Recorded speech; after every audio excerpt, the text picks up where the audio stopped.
24 anyos nga babaeng nanguna sa pagpamaligya og mga hubo nga hulagway og video sa mga minor de edad sa Bonifacio Misamis Occidental online.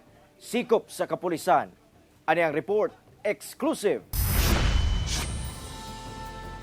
Violations of Section 4A of Republic Act 11930, otherwise known as the OSAIC or SISAIM Act, had been committed. Kini ang opisyal nga pagbasa sa kapulisan sa katungod sa usa ka 24 anyos nga babaeng sospetsado nga itago nato sa ngalang Hani.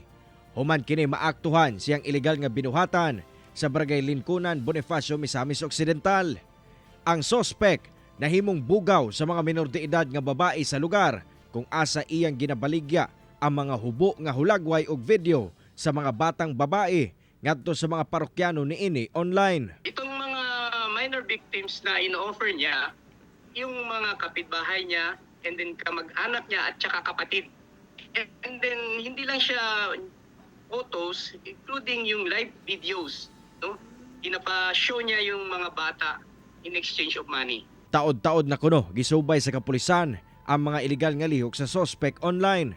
Sagad sa mga parokyano niini, mga langyaw ug Pinoy. Nakita natin na may mga friends siya na foreigners and nag-chat din siya sa mga foreigners, no?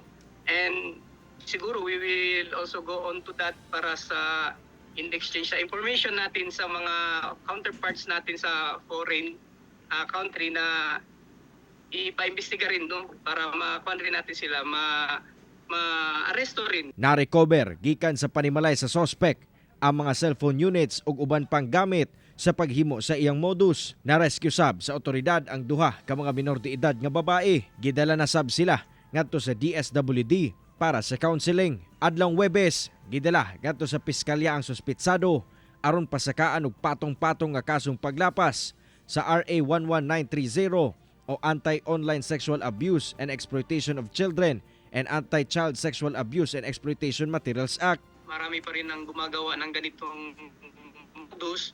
So we are discouraging na kung sino man yung gumagawa ng ganito na hindi kami titigil habang nandyan sila. So medyo malaki yung penalty ito. Kulong ka ng habang buhay. Kaya ang advice namin, tigilan na nila itong mga modus na ito.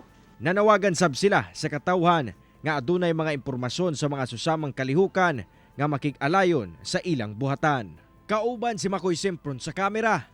Ako, si Cyril Chavez para sa One Mindanao.